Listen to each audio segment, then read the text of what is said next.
International Red Cross says the humanitarian crisis deepens in 3 countries, including Yemen.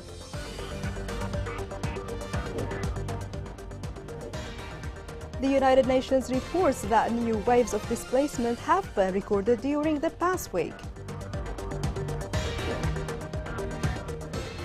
Local report accuses the Houthis of committing violations against health sector in Ma'rib.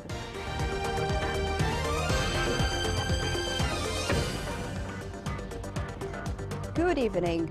Welcome to Yemen Today TV. I'm Abir Ali and you are watching the English news. The International Red Cross announced that the humanitarian crisis has deteriorated in Yemen, Lebanon and Syria due to political unrest in those countries. This report has more.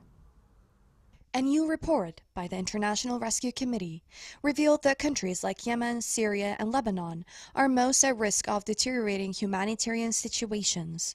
Over the past years, millions of Yemenis experience extreme suffering like the effects of the war, ongoing economic crisis and disrupted public services. The situation in Yemen is most visible in widespread malnutrition, disease outbreaks, civilian casualties, and displacements, as well as the country's collapsing economy and looming famine. Yemen is expected to witness an increase in humanitarian needs in 2023 amid the absence of a de-escalation of the conflict. Food security is at its lowest point in 3 years, and it's likely to deteriorate further if the country is involved in another conflict. Many countries around the world, including Yemen, need urgent humanitarian assistance.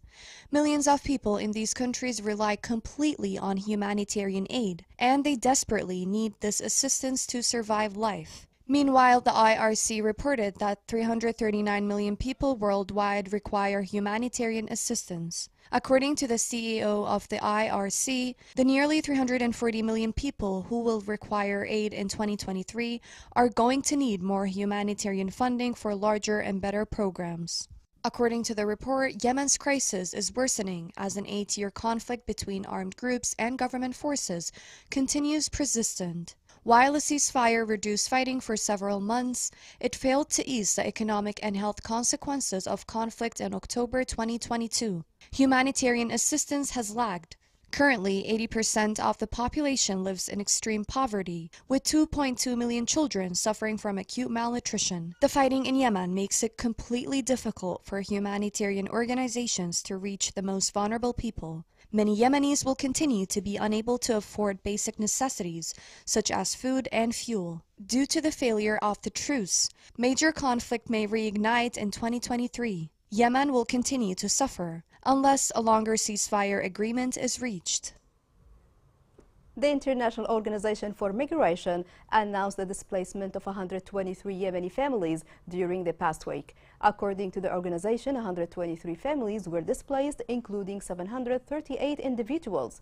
The United Nations organization stated that the total number of displaced persons this year rose to 9,849 families who were displaced at least once.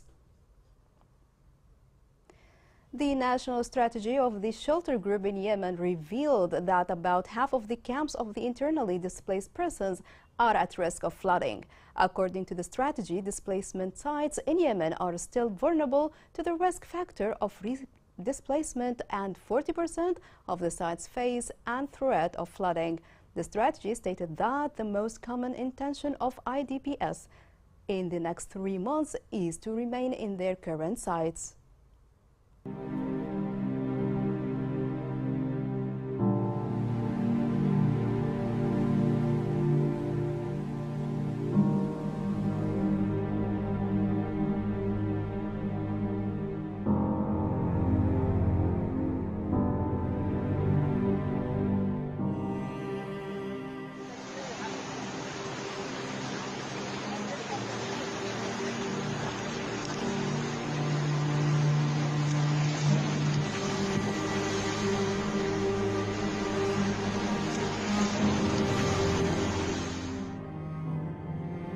بعد ما دمرت السواقي بسبب السيول، الناس هاجرت، حد إلى المكلا وحد إلى بحر وحد إلى دوعا وحد إلى حتى الجبال. كنا صراحة مدمرين وما عندنا أي شيء. كانت الناس في فقر لا يعلمه إلا الله، وقت عصيب. والله أنا لما نزلت مزرعتي ما عرفتها إطلاقا.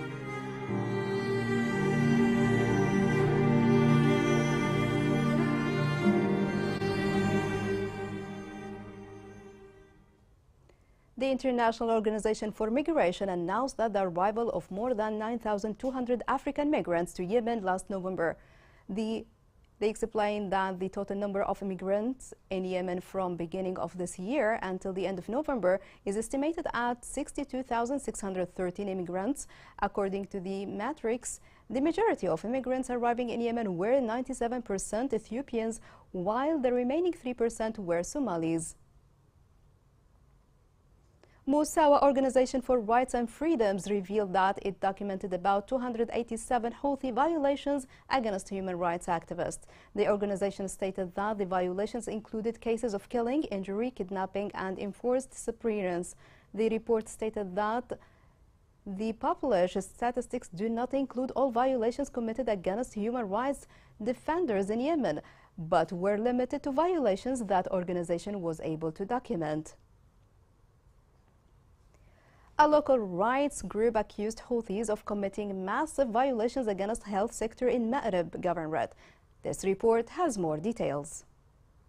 In Ma'rib Governorate, the Houthis were charged with more than 2,660 crimes of human rights against the health sector. They committed about 2,668 violations, including bombing, murdering, and looting. The report documents the bombing of 134 health facilities with missiles and drones.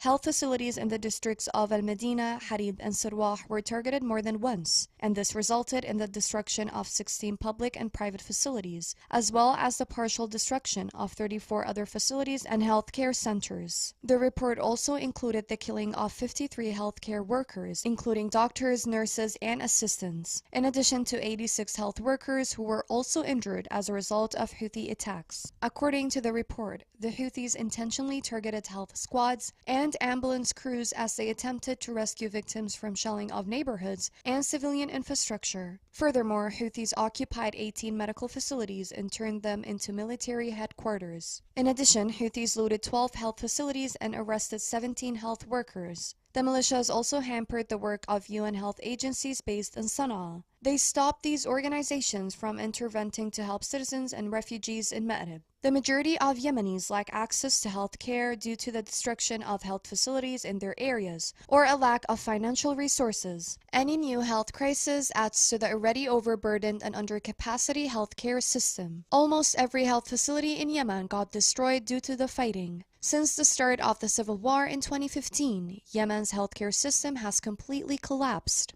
Less than half of its medical facilities are active at the moment, but people are hesitant to use the services because they have little faith in their quality.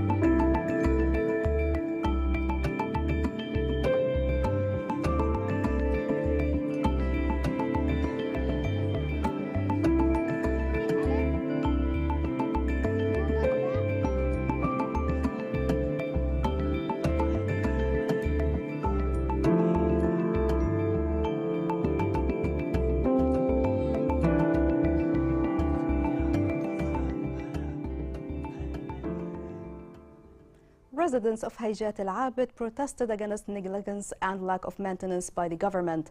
According to the residents, this comes because the government did not fulfill its obligations to start work on the maintenance and restoring project of the vital road. They stated that they did not see any real movement on the ground that reflects the seriousness of the authorities in responding to the citizens' appeal. Coming next in the news.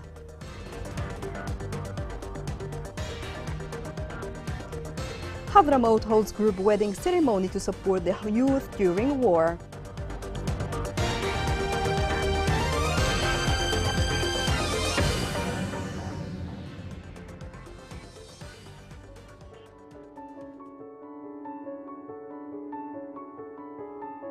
نشن نديمه من الغل والغلظة بعيد، كنا ندي بالدواب نعبي ماء وترجعنا. كنا ننزل الساعة 5 رجعنا الساعة 9. ما يجي لنا ظهر لأنه زحمة ما حد يخلي الجهل يغرق وإحنا تعبنا زيادة. وكنت أحس صدري يوجعني وعز قلبك ركبي يوجعيني. كنا ما نستخدم حتى نغسل أولادنا إلا يعني بأيام معدودة. كنت أغيب على المدرسة لأن كنت أروح الديمة. حتى وإن كان يجي الأمطار تروح هدر لأنه ما في معي خزانة. الوقت نشتري ب30,000 هي معها استهلاك ما يغلقش معها الشهر. بس راح تطلب الله ولا أي حاجة، عاملة كل شغلك على الماء. Welcome back. The second Scientific Conference of Technology and Administration was held in Taz University. Several universities in the government-run areas participated in the conference. The following report has more details. In Taz, the second International Conference on Technology, Science and Management 2022 was launched with the participation of a group of professors and experts from 15 countries and more than 40 universities and research institutions in the world. Distinguished academics, scientists and researchers in various fields will begin work on the second International Conference on Technology, Science and Management at Taz University. كانت إضافة نوعية أن تتم هذا المؤتمر بالشراكة بين جامعات الحكومية. This conference was held with the participation of the government universities in liberated provinces and private universities in Taiz, as well as Sukhoi State Technical University in Belarus. We've received over 100 research papers this year, and over 80 were approved for publication. In collaboration with Sukhoi State University in Gomel, Belarus, and 11 governmental and private universities in Yemen, the second International Conference on Technology, Science and Management aims to share research and information experiences at the local, regional, and global levels. Another objective of the second international conference is to involve workers from the public and private sectors, as well as postgraduate and undergraduate students from various universities taking part in the conference, to gain experience and exchange information with a group of senior professors and experts from various nations of the world. This conference will be held over 3 days, both in person and electronically via the Zoom platform, and will feature 89 scientific papers and international peer-reviewed publications.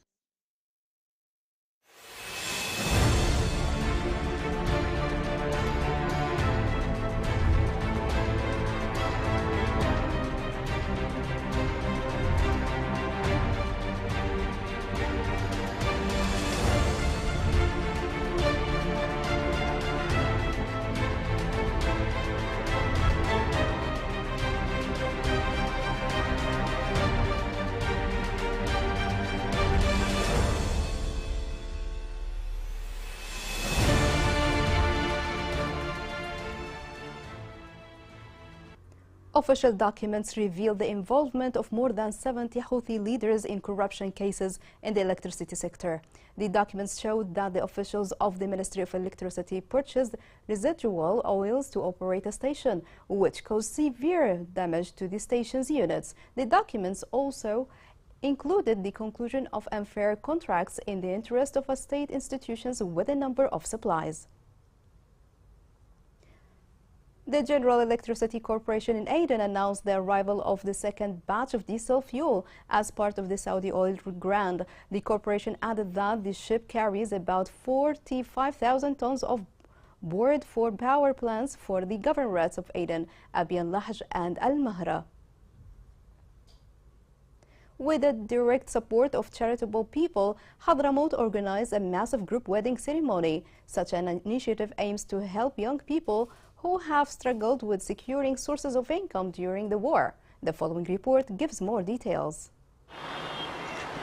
Despite the pains and the suffocating living conditions imposed on the Yemenis as a result of the war, charitable organizations and community initiatives are prominently present among the community. This is embodied here in Al Maqd area in the city of Al Shahr, where the remote area witnessed the establishment of its annual event, which is the 6th group wedding.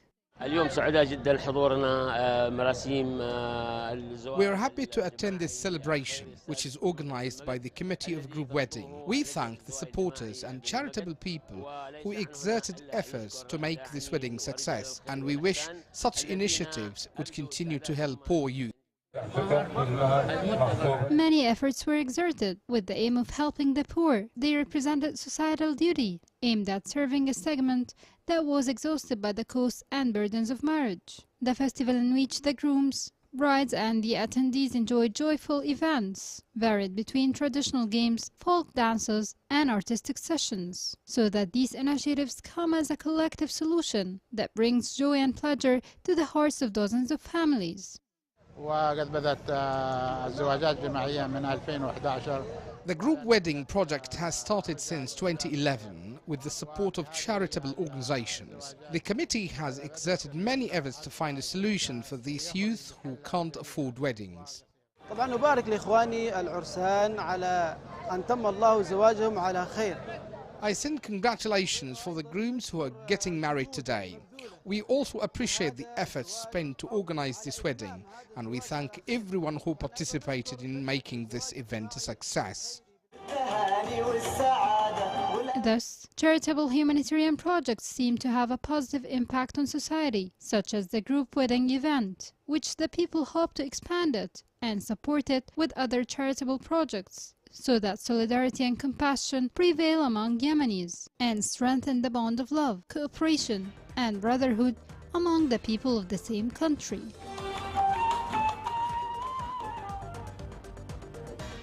Here is a reminder of the main headlines. International Red Cross says the humanitarian crisis deepens in 3 countries, including Yemen. The United Nations reports that the new waves of displacement have been recorded during the past week.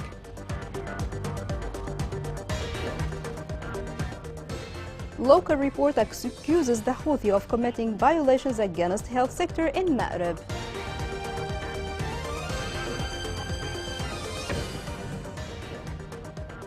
This is the end of the news. It was Abir Ali, and thank you for watching.